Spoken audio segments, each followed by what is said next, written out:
If you're not a big drinker or don't drink at all, here's how I maximize my budget and spend less than $99 for a week-long cruise on drinks. And I don't even buy a drink package. And towards the end, I'm going to tell you about where I get my drinks that I didn't even know about after cruising for 9 years. The first reason why I don't buy a drink package is because Royal Caribbean and other cruise lines let you bring on some drinks. If you're cruising Royal Caribbean, you're allowed to bring in some sealed drinks in your carry-on baggage. For instance, you're allowed to bring on a bottle of wine that is 750 milliliters of size. One bottle per adult in a stateroom. Remember, this has to be in your carry-on luggage, otherwise it'll get confiscated. The other drinks that Royal Caribbean allows you to bring on are 12 standard 17-ounce cans, bottles, or cartons. Let's be real. What bottle or can is 17 ounces? What I do is I like to bring on my energy drinks, and I'm going to bring on a 12-ounce or a 16-ounce sugar-free Red Bull. Much better than paying $5 per Red Bull for an 8.4-ounce size. Lastly, milk and distilled water brought on for infant, medical, or dietary purposes is permitted. Now that we're on the ship, I'm going to go directly to Cafe Promenade to collect my 15-punch coffee card that I purchased on the cruise planner before my cruise. Typically, these are $31 before taxes and gratuity. Now, the 15 punches is a little misleading. It's 15 punches per small drink, or it's 1 punch per small drink. So if you get a medium or large, which have 2 shots of espresso each, that's going to be 2 punches. Now, the other thing to keep in mind is that this doesn't work at Starbucks. However, if you don't need a Starbucks cup, you're good. And I've done some thorough research that this coffee at Cafe Promenade is just as good, and my wife says so.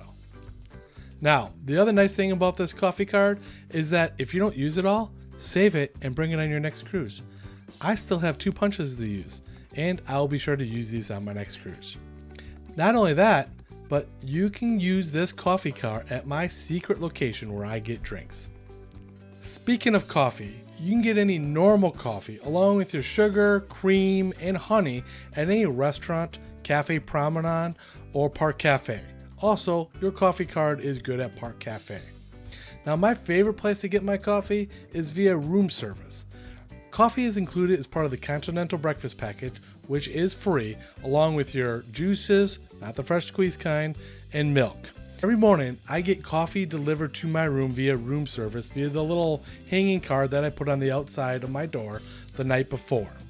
Now, it comes with regular mugs, and they don't keep it very hot, so I like to bring my own mug, which keeps it much warmer, or much hotter, and then go out on the balcony and sit out there for a while, or walk around the ship and still have hot coffee. Okay, enough about the hot drinks. I really want to tell you about my secret location, but first, Royal Caribbean offers some really good free drinks. My favorite being the mango or kiwi strawberry drink, which typically can be found in places like the Windjammer, El Loco Fresh, or Park Cafe. Now, they also have lemonade, but I typically get that in the main dining room every single night, along with my water and my coffee. In addition to hot tea, you can also get iced tea. But let's be real, iced tea is not sweet tea. You can't just add sugar packets and make sweet tea.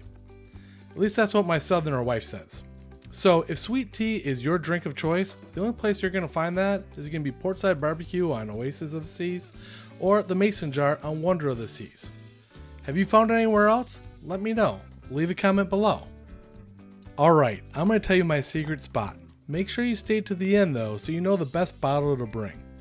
I can't believe it took me 9 years to figure this out. Actually, I'm not even the one that figured it out. My wife was, when she went to the Vitality Cafe to get a smoothie. She noticed that they were using filtered water to make the smoothie, so she asked the person to fill her cup up. I now go there whenever I am near the Vitality Spa, which is typically near the fitness center and the spa, to fill up my water bottle. Now, in addition to my water bottle, I also buy some water in the cruise planner before the cruise. Usually a 12 or 24 pack of bottles, because I want to have some water in my room at nighttime in case I run out. Now, by buying it in the cruise planner before, it's typically about $2 per bottle. Now, I like cups and bottles. In fact, I'm a cup whore, and we're going to need to keep these drinks cold. And I'm going to show you my favorite cup. Now, I do have a collection of cups. Just a few. Now, these are some of my favorites, but each has its own purpose. Now, I know you already have the Stanley Cup, and you like it. It's good for some things. But what it isn't good for is bringing it off the ship when you go to the beach. This spills, and when you get water up here, it's all sandy. It's not good. No bueno.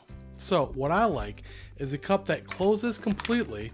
It's got a handle that you can actually hold on to, as well as something that you can attach to the carabiner, and so that way you can attach it to a bag and not have to worry about losing it or carrying it for the entire excursion or all day whenever you do get off the ship. Now when you get off the ship, your kids are going to want a water bottle too. Make sure that you don't bring their favorite one or the most expensive one. And also, once again, having something that you can attach a carabiner to works.